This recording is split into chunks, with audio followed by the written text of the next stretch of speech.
Phone again, and today we're going to be talking about the head, ears, eyes, nose, throat exam and some pathology. There is a lot to get through here, and we're going to try to focus a bit on the ears, nose, and throat injuries as the head, eye, and dental pathologies are covered in other units in more detail.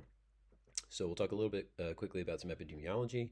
The maxillofacial injuries are reported about 4 to 18% of all athletic injuries. Boys are 2 to 3 times more likely to be injured than girls in the similar sports. And there has been some interesting trends in sports overall where face masks and mouth guards became mandatory in the 60s. And in football, so baseball sort of became a higher um, contributor to some of these facial injuries.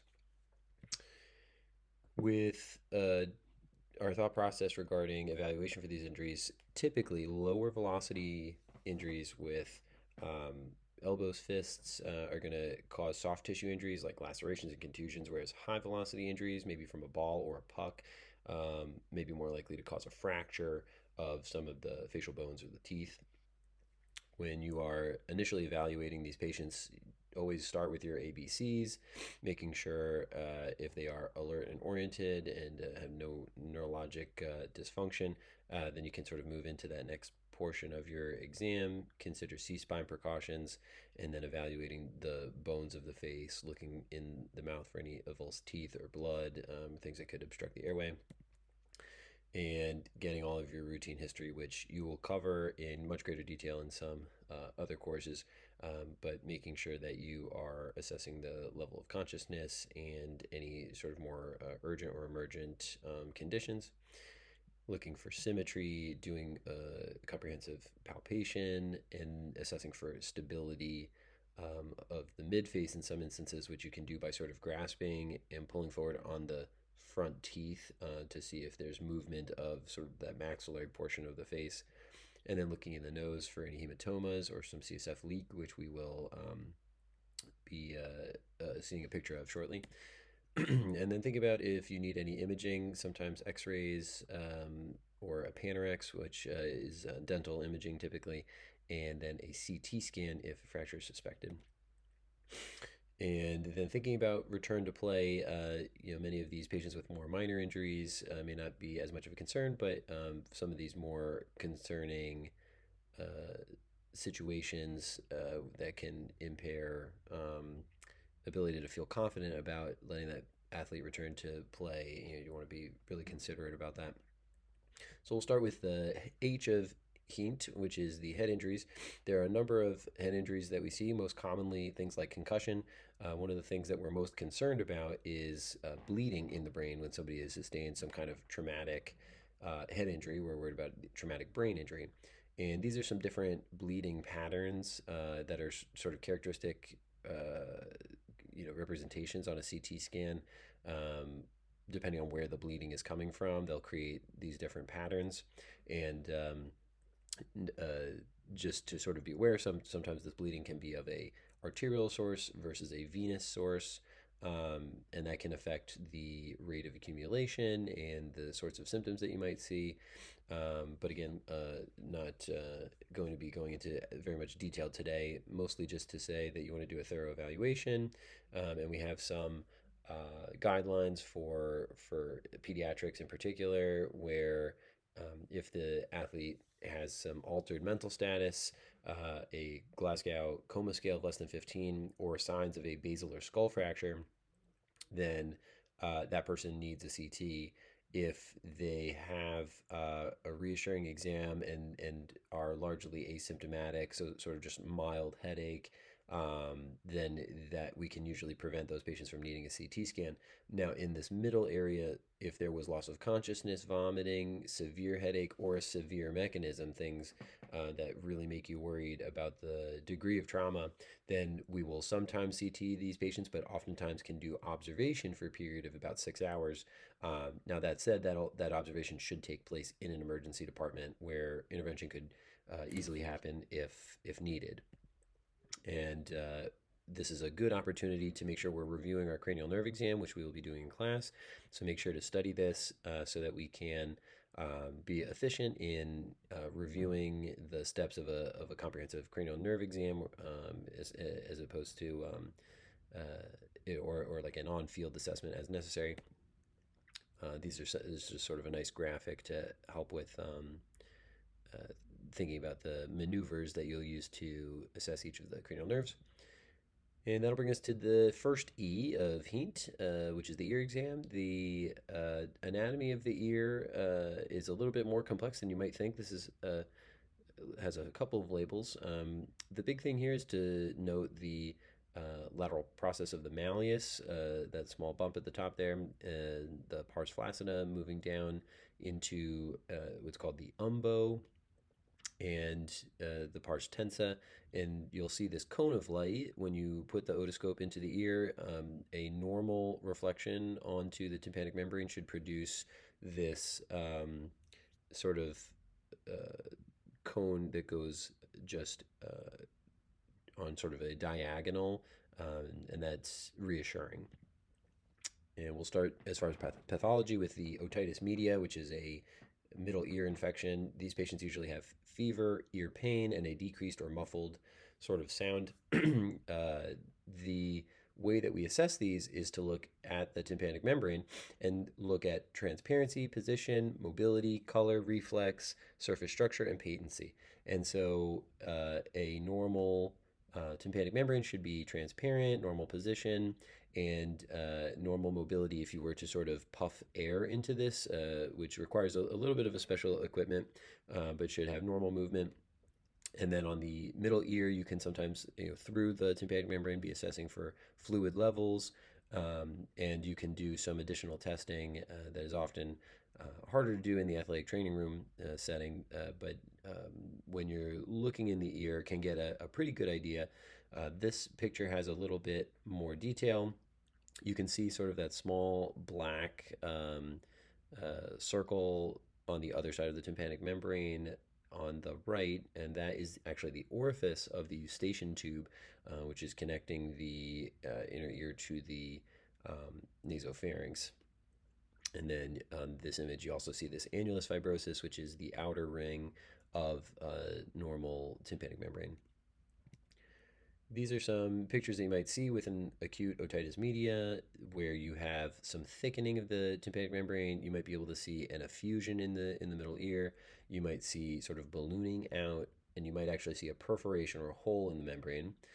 And depending on the signs that you see, it will sort of help point you in a direction of an acute otitis media versus an otitis media just with an effusion that may not need any particular antibiotic treatment.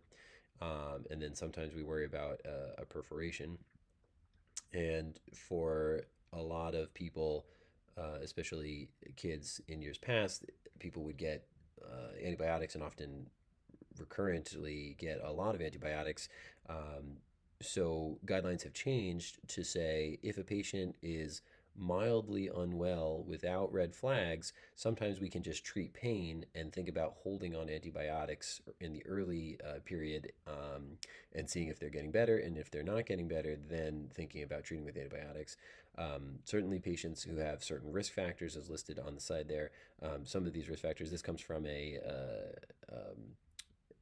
I believe a New Zealand or Australian guidelines.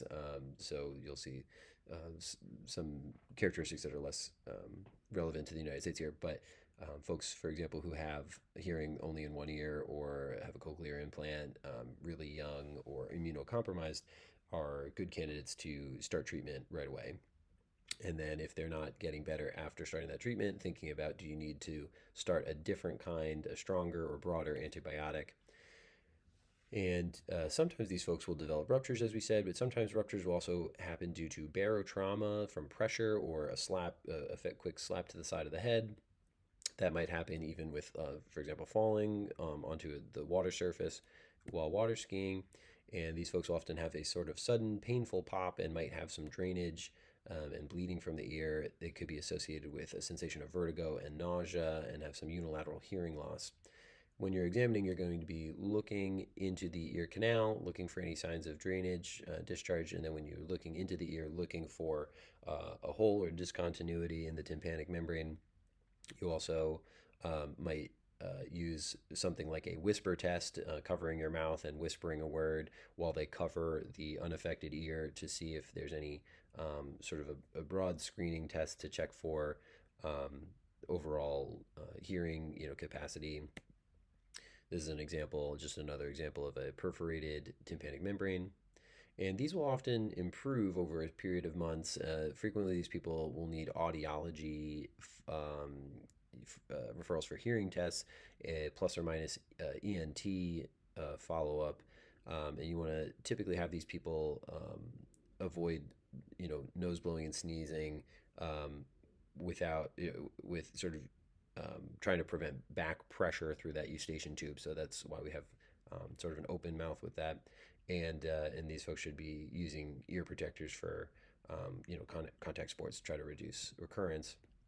And then moving outward from the middle and inner ear. So we didn't address much about the cochlea or the um, inner ear bones, the malleus, the incus, and the stapes. You see on the right part there, you see the eustachian tube, and then that eardrum, which creates the border of the middle ear. And then moving towards the left, you have an ear canal or acoustic external auditory canal that goes to the pinna, which is the outer portion of the ear, the external portion. And that'll bring us to otitis externa, which is a infection of the ear canal. And typically, this is a pseudomonal infection, sometimes Proteus E. coli, sometimes can be fungi, and often is associated with a prolonged water exposure. People who were swimming or got water in the ear and it sort of stayed there, typically fresh water or poorly chlorinated, and can be worsened by putting your fingers in your ear, scratching. Typically, these people have pain, especially if you're moving the auricle, the pinna around, and they may have a watery discharge and some hearing loss. It's often sort of like a muffled sound. The otoscopic exam, when you're looking into the canal, usually shows a very swollen canal that can often be hard to see all the way through to the tympanic membrane because it's so swollen. And then there's often also this sort of cheesy sort of debris in that canal that can make it more difficult to see the tympanic membrane as well. And then specifically with fungal infections, you may actually see these sort of fuzzy black specks mixed in. And this is just a nice picture of what that discharge, that drainage can sort of look like. And this is often treated with antibiotic drops. Often doesn't need antibiotics from an oral route unless it's severe or not getting better. Sometimes it's hard to get the drops to the right place because the canal is so swollen and there's so much debris. So sometimes you have to put a wick into the ear to make sure that you can get the medicine into the right spot. And that'll bring us to auricular hematomas, which is blood collection in the auricle, usually from a contusion or some significant trauma to the ear. And that bleeding occurs between the cartilage and the skin and can basically cause a pressure necrosis and scarring, which is seen as cauliflower ear, which you might have heard of. This is what auricular hematoma might look like. And typically, this blood will settle very quickly, so we don't want that to become sort of well defined and cause the long term issues and possible deformity. So, if your patient is having pain and swelling and tenderness in the auricle, and after sort of some head impact, we want to think about getting ice and pressure dressing right away. And typically, this person should be evaluated for an aspiration to get blood out of that ear to try to prevent, um, uh, abnormal structure and deformity ongoing. And these patients will sometimes use prophylactic antibiotics and then have some sort of pressure dressing and compression to try to prevent any reoccurrence for at least a week. And there's a few different ways to do that. Then we'll think about ear lacerations. This is an important thing to be aware of because of the potential for cosmetic deformity if the injury extends through the cartilage. And you can think about if there is um, a laceration that heals in the wrong position, you could have an asymmetry of the ears when looking at the patient from the front. And so this can be a really important aesthetic um, injury to be, to be aware of, and will typically require pretty skilled repair, making sure to approximate the cartilage and using some really fine sutures and often prophylactic antibiotics to try to prevent a chondritis and inflammation in the cartilage. And so these patients should be seen pretty quickly after the injury to try to see if they need a repair. And that'll bring us to the eye injuries. Again, this is covered in much more detail in other portions of this course, but for some basics, you have sort of that innermost layer with the retina, and that's the photosensitive layer that the light is hitting and transmitting through the optic nerve. You have the vitreous humor in the back there, and then in the front, you have the anterior chamber. You have a white sclera and sort of that cornea bumping over the pupil. You have a pupil, which is the that black portion in the middle that is in the center of the iris, which surrounds that, and the conjunctiva, which is going to be sort of surrounding the that portion as well. And then on the outside, you have the superior inferior rectus, and the muscles that attach to the eye help move the eye in the extraocular motions. Anytime somebody has a facial injury, we want to be thinking about ocular injury and asking the right questions, doing some basic physical exam at the minimum, because a large percentage of facial fractures will have some degree of ocular injury. And we are not ophthalmologists, but we want to be able to recognize ocular injuries, provide some kind of basic treatment, and then be able to decide when an emergency consultation is needed. So you're going to get your history, some of the really important things to get here on the review of systems. So assessing any changes in visual acuity, pain, photophobia, which is the sensitivity to light, diplopia, which is double vision, any flashing lights, a tearing or headache or nausea. These are going to be important elements for trying to reassure or point in the direction of the emergency department. And then you want to know if this person is wearing glasses or typically uses, contacts. And you're going to be having typically the ability to compare to an uninvolved eye. Certainly, both eyes can be involved, but if only one side, then it's a nice way to have a comparison. And a way to assess the visual acuity is by reading text, counting fingers. Just if they can't do any of those things, just seeing can they perceive light. And visual acuity you can think about as the vital sign of the eye. And so if somebody has decreased visual acuity, whether you're worried about infection, you're worried about traumatic injury, you should be concerned and go looking for further advancement of their care. And then when you shine a light into the pupils, do you see round, symmetric, and reactive pupils? Are they able to move their eyes up, down, left, right, full and symmetrically? And are the visual fields full? Can they see all quadrants, upper left, upper right, lower right? If you have them cover their other eye and show them fingers in the different quadrants and have them tell you how many fingers you're holding up.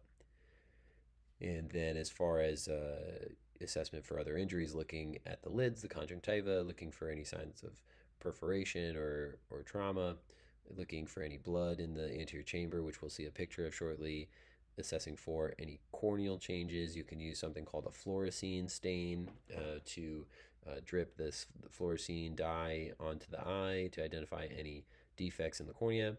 And then a fundoscopic exam looking through the pupil to the retina, just looking to see if there is a red reflex present, which is the light bouncing off of the retina. And there's other testing to be done potentially to assess the pressure in the eye, or a full slit lamp exam, which are usually going to be done by the ophthalmologist or by the emergency physician if needed. And we'll talk briefly just about chemical injuries. So this is pretty rare in sports, but can happen. sometimes from acids, sometimes from alkali. Liquids, and we want to be very concerned about these types of injuries and make sure we are irrigating as fast as possible. If you take home sort of anything about these injuries with these chemical burns, it's thinking about irrigate first, examine later, trying to reduce the amount of contact time that chemical has with the eye. And we like to say the solution to pollution is dilution. So just getting a lot of water in there, and irrigating to a pH of 7.4 if you have a way to assess pH, but oftentimes we do not. So just making sure you're using some saline or some type of sterile water if possible, but non-sterile if needed. Um, and then trying to use like a Q-tip over the eyelids to evert the lids and assess for any particulate matter that has gotten under the lid. And oftentimes, physicians will use a tetracaine drop to be able to numb the eye for the exam. Oftentimes, don't have access to that in the sports medicine setting acutely. And then medicines called cycloplegics, which can help with pain. And thinking about corneal abrasions, oftentimes from a fingernail, these folks will usually have sharp pain, sensitivity to light, and this sensation of a foreign body when they blink, sort of a gritty sensation, maybe like a pebble, under the eyelid. And you really want to be cautious about checking the visual acuity with these patients. And then the key to the diagnosis is usually that fluorescein stain and examining the eye with something called a cobalt blue light, which allows you to see evidence of corneal abrasion, which looks like this, or can look like this. And this is usually treated with antibiotic ointment and patch. And in folks who use contacts, they need a little bit more sort of broad coverage to cover for Pseudomonas, which is a very specific type of bacteria, and typically not patching these folks. And then basically medicines for pain and comfort, and you want to just make sure to recheck the eye within a day or so to make sure it's getting better. As far as foreign bodies, very similar types of symptoms, very similar type of exam. And the difference is in thinking about, what could possibly be the material that got into the eye. And if you think it was some type of metallic fragment, maybe someone was doing some metalworking, and you want to assess for if that foreign body has gotten deeper into the globe, or where it's located, you can actually do an X-ray and it can come up. And this is sometimes what it can look like with sort of embedded foreign body in that cornea. And the way to get this out is to use a topical anesthetic and actually a needle tip or a very special type of foreign body spud and a sort of vibrating tool that can um, get that material out. But it requires some specialty training, um, and especially with metal that leaves that rust ring, that special drill can help to remove the rust ring. Um, and then if it's in the conjunctiva, sort of similar idea. And then thinking about um, trying to sweep into the conjunctival fornices, which is sort of the inner corners of the conjunctiva when you're everting the lids with a cotton tipped applicator to try to get out any of the other foreign body material. And then these people will often use some sort of antibiotic, and then again, pain medications with short-term sort of follow-up. So now we'll talk about subconjunctival hemorrhage. Oftentimes after a blunt trauma, which could be pretty mild, can often be from sort of forceful vomiting or cough. Could be sometimes spontaneous, and they look scary. They are often asymptomatic, but they have a lot of redness. So you do your assessment, you ask all the right questions to make sure that they have sort of a negative review of systems, they have no changes in their visual acuity, and have a totally normal exam, and they have a consistent history. Then you can often say, yeah, I think this is subconjunctival hemorrhage. No specific treatment is needed, and this should get better in a couple weeks. Now, they can look kind of scary. They don't often look like this, but it's sort of just a redness to the overlying the sclera, and it's sometimes nice to be able to provide a little reassurance when patients are scared about how scary that can look. We'll talk very briefly about lid lacerations just to say that this can be very concerning because it can involve the lacrimal system, like the tear ducts, and it can sort of penetrate deep enough to get into the fatty layer of the lid. So you want to just do a very good eye exam. Again, get a good history. Make sure you're ruling out any kind of rupture of the globe. But folks will typically need a very skilled repair with this, and often from an ophthalmologist or maybe a plastic or oculofacial type of surgeon, because these can be very, high risk doing repair near the eye and can have significant cosmetic concerns. As far as orbital fractures, or what sometimes are called blowout fractures, it will basically be a fracture that involves the floor of the orbit. And when that fracture extends, it can have additional abnormalities and affect the eye motions in different ways. For example, you can actually get entrapment of some of the eye muscles, and it will make it difficult to use that particular muscle and cause patients to have double vision when they're looking in certain directions. So oftentimes they'll present with pain after a traumatic injury, and they'll say, that they have double vision when they look in a particular direction. Um, when you're doing your exam, especially looking at upward and lateral motions, they might be restricted and they might have double vision. And sometimes the eye will be protruded forward, um, which is called exophthalmos, and that's due to all the bleeding and the swelling. And when you press around, it can be tender. You can have some crepitation. There might be a step off where there's actually like a palpable deformity. And then they'll often have decreased sensation in the distribution of the infraorbital nerve, which is the cheek and the upper lip. So I just included a picture here. You see that the infraorbital nerve coming out from that small hole just below the eye, and that's going to provide sensation to that portion of the cheek. And so when you touch that portion, it might be abnormal on your exam, and that will increase your suspicion for some type of orbital floor injury. And then they can have abnormalities like this, and you see on that CT scan, the eye on the left, that orbital floor is fractured. And so these folks will often get an X-ray, and there's several different views, but oftentimes a CT is necessary to get a better idea of the orbital bony structures. And acutely, you can treat with ice packs, make sure that they're not blowing their nose.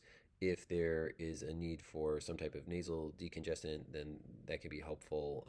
But overall, this person's going to need higher level of care, and letting the experts decide on operative versus non-operative management depending on how severe the injury. So now thinking about hyphemas, often from a trauma, and there is bleeding that ends up in the anterior chamber of the eye. You want to make sure that you do a very good eye exam and a good history, as we had mentioned. And these patients will often present with pain and that sensitivity to light. The vision is often normal unless there is a lot of bleeding that is large enough to obscure vision. The um, blood can be black, but it's often red. And these folks will usually benefit from checking the intraocular pressure, which again we don't usually have the tools for in the sports medicine setting.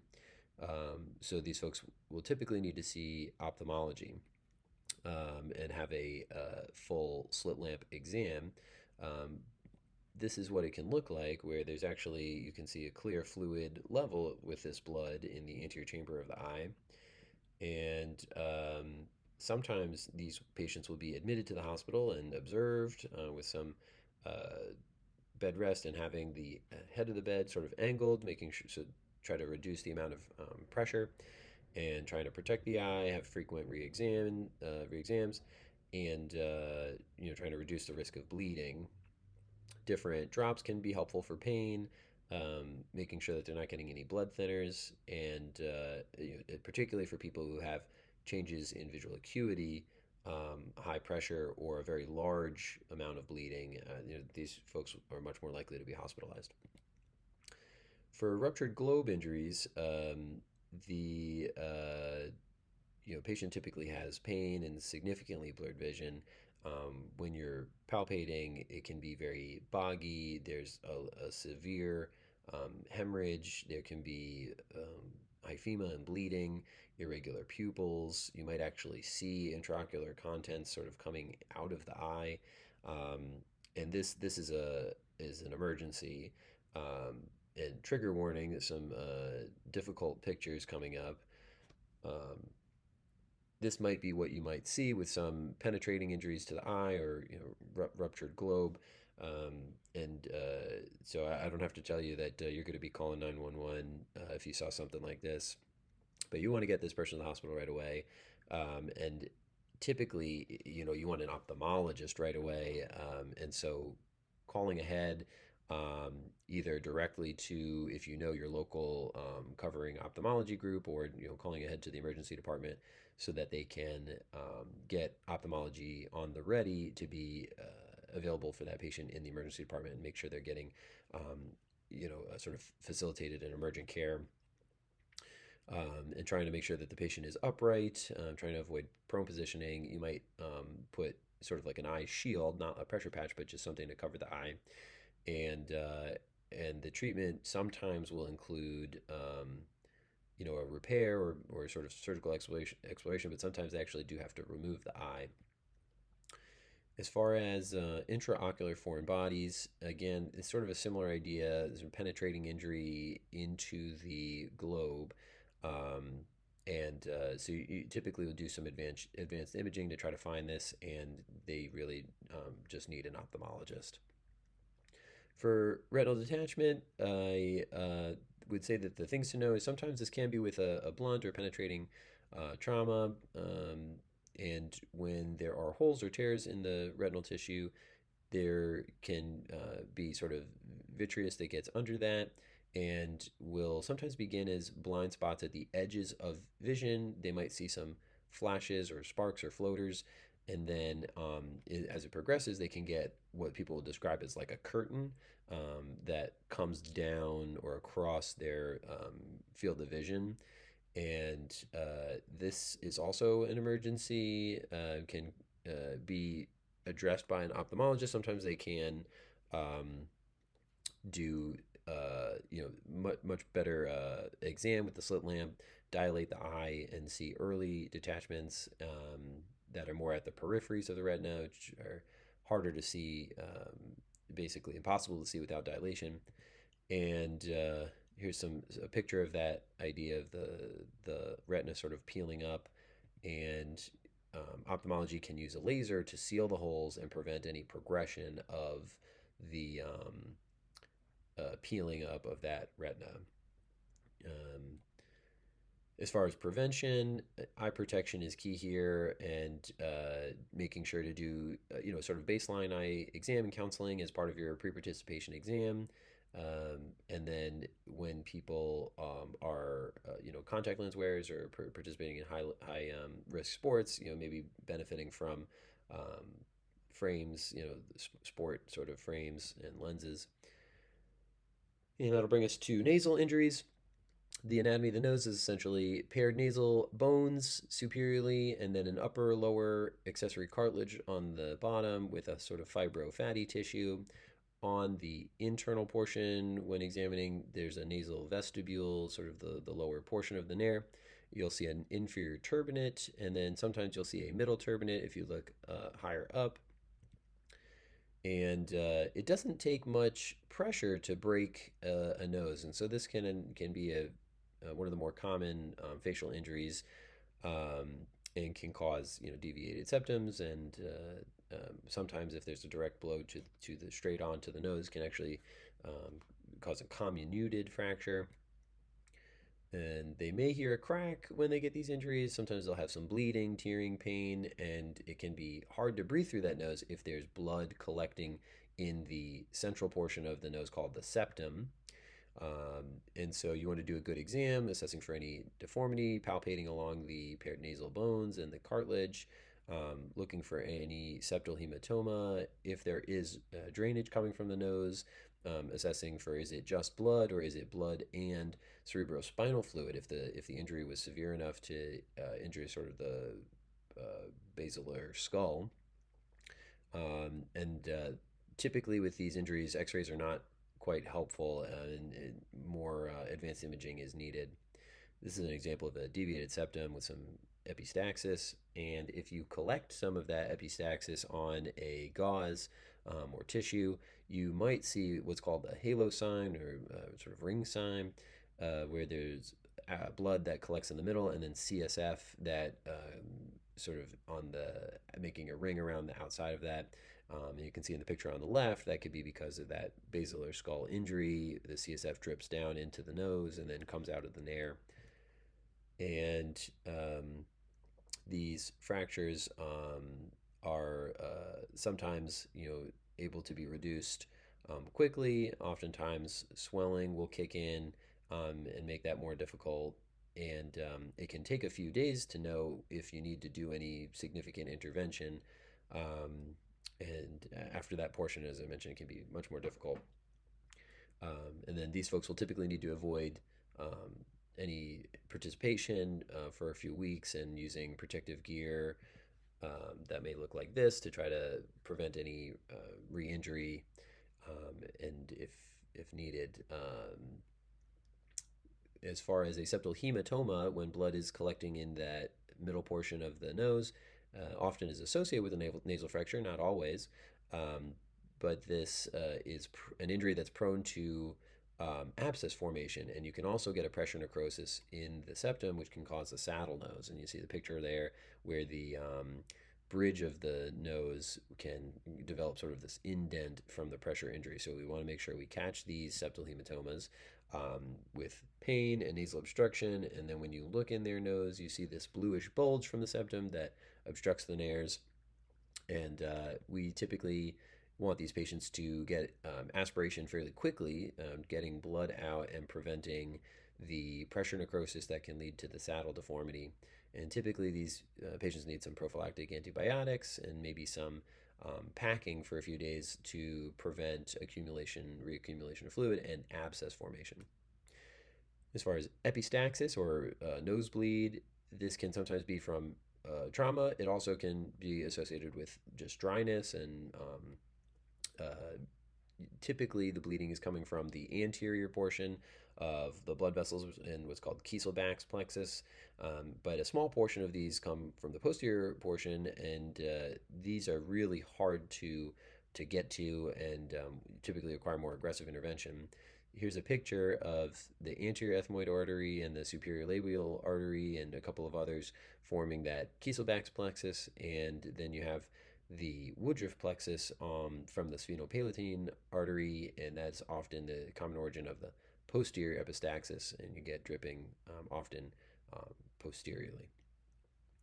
And anterior bleeds are more likely to drip from the nostrils, so you guess, unless they're sort of leaning backwards, as some people are sometimes taught to do that. These are usually going to be stopped with pressure, and if they're profusely bleeding with fracture, then we worry about the anterior ethmoid artery being injured, and we want to think about does this person need reduction of the fracture and packing and more substantial management. On your exam, you're looking for a site of bleeding, and you can usually see an area with the anterior bleeds, and with the posterior bleeds, you often can't really see it because it's too far back. And we tell these patients to pinch the anterior nose between their thumb and index finger for a few minutes. They sit forward, they lean forward. You can put a ice pack on the back of the neck that can help with a sort of reflex vasoconstriction. And sometimes we'll use Afrin, which is oxymetazoline. It's a vasoconstrictor. You can use that to clamp down on the blood vessels. And several athletic trainers have developed their own strategies for addressing these, but one of the more common is like a petroleum jelly on gauze or a nasal tampon, which is sort of a commercial products that are for this purpose. Um, You can also use silver nitrate sticks, but it can hurt and often not available. These in the middle, these is called nampons, or nasal tampon, and are very effective and useful. A little less cumbersome than just using sort of tissue paper. And then there's sort of more uh, advanced, packing materials that you might see in a hospital setting. This thing's called a rhino rocket, a big balloon that goes into the nose, gets blown up, and then can sort of tamponade off arteries. And if these people are not getting better after 5, 10, 15 minutes, we want to be rethinking our treatment plan as we're going. And if we're sort of still not seeing them improving, then they usually need to go to the hospital and consider an ENT evaluation and some more aggressive hospital based management. And if the injury is atraumatic and related to dryness, for example, then the key is moisture. And so we usually tell these patients to use petroleum jelly, like a Vaseline, into the mucosa of the nares twice a day. So now we'll think about the throat exam. The throat exam is can be complex, but I think as far as anatomy goes here, you have your um, gums, the teeth. Looking at the back, you have a hard palate moving to a soft palate at the uvula in the midline. Then you have these various arches. There's a palatoglossal arch, followed by the palatopharyngeal arch, and in between there, you'll have a palatine tonsil, which is just typically referred to as the tonsils, and and then you have under the tongue here some ducts that get digestive, salivary fluids, and so you can digest your food. And then there's the lingual frenulum, which connects the tongue, sort of that midline line from the tongue down to the under portion of the mouth. So we'll start with pharyngitis as a more common throat-related complaint, and they'll often have pain with swallowing and odynophagia, and often complain of swollen glands in certain scenarios. When we're looking at the throat, we are assessing primarily for erythema, edema, and exudate. So is it red? Is it swollen? Are there white spots? And then, is it severe enough that it could cause obstruction of their airway? And that could be, a lot more concerning. And the differential is often going to include, is this allergic? Is this viral? Is this bacterial? We use something called a Centaur score or a modified Centaur score to further give us clues about a bacterial infection, such as, is the age group correct? Is there a cough, which makes it more likely to be viral? Do they have a fever or swollen lymph nodes, which makes it more likely to be bacterial? And then, is there, swollen tonsils with exudate, which makes it more likely to be bacterial? And there's a couple other things that sometimes we see, but that primarily in our populations, that's what we're worrying about. And then we want to think about testing. Does this person need a strep test, mono test, COVID, flu, RSV, different things that can cause sore throat? But for many people, it's some kind of virus. We don't know what kind of virus, and it just needs supportive care, a lot of hydration, honey, tea, saltwater gargles, sometimes a chloroseptic spray or over-the-counter analgesics. If there is some component of postnasal drip, from mucus from the nose, then sometimes a nasal corticosteroid with an antihistamine can be helpful. If they have the flu, we can use Tamiflu. If his strep is positive, oftentimes it'll get better with amoxicillin, but there's also other antibiotics that we'll use. I want to touch very briefly on this idea of anaphylaxis or angioedema. We talked about obstruction. Oftentimes from a allergic reaction, patients can get swelling in the face or the lips, sometimes the tongue. And as you can see here, it can obstruct the airway significantly. And so these patients need to be emergently transported to the emergency department. Often are going to get epinephrine and steroids. We're going to talk more about this in the dermatology lecture, but I just wanted to mention it here in our sort of oral exam.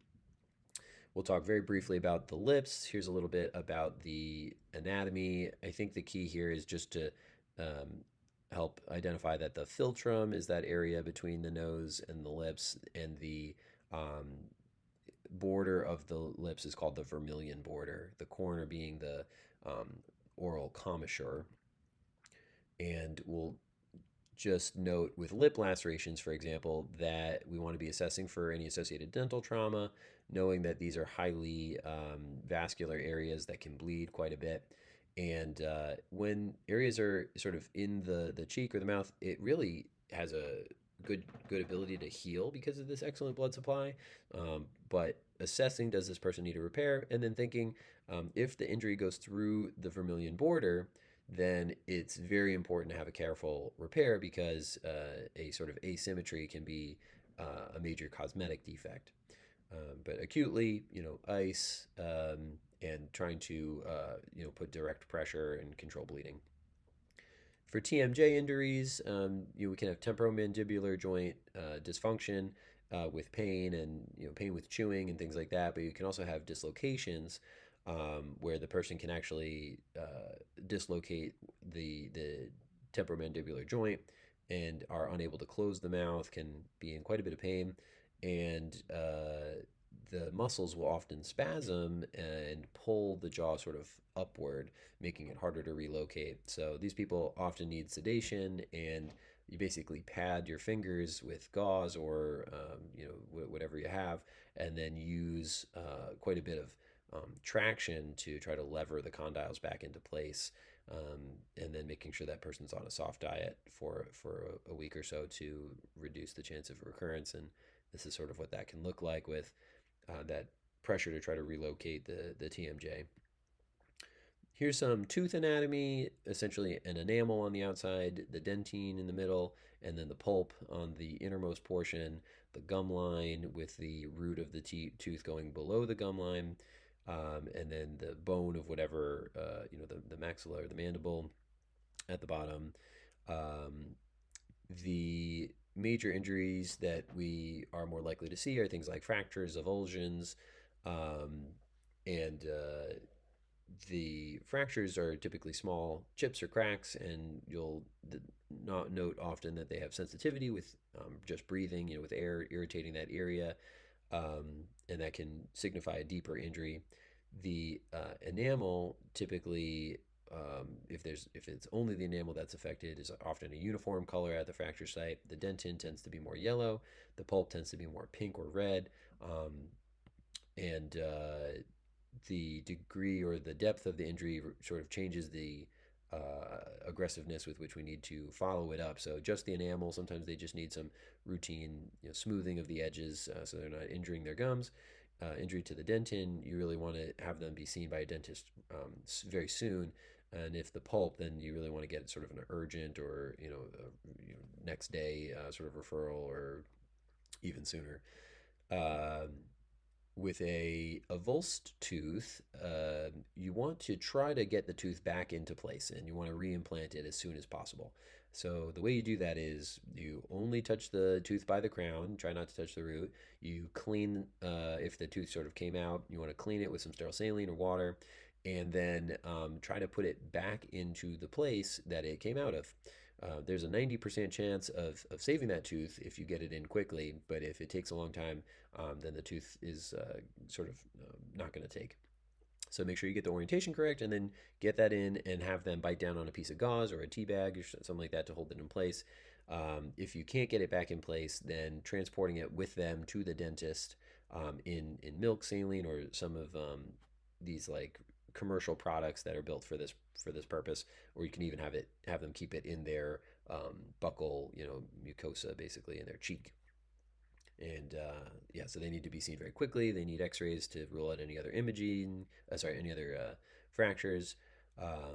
Sometimes they'll have prophylactic antibiotics and get a tetanus booster. There's a sort of a theory here that if you can't find the tooth, they should probably get a chest X-ray to make sure that they didn't aspirate it. And then if they did, then they need something called a bronchoscopy going into the lungs to go find the tooth. And making sure your patients who would benefit from mouth guards are wearing mouth guards, as they can really help prevent most sport-related dental injuries. And that's all I have for you today. And so go ahead and practice your cranial nerve exams, and we're going to go in much more depth on some of these things in class. And I will just say a big thank you to Dr. James McKinley from the University of Texas Health Center, from whose slides I adapted to try to help create this presentation. And so go ahead and send me an email if you have any questions. Otherwise, we'll talk to you soon. Take care.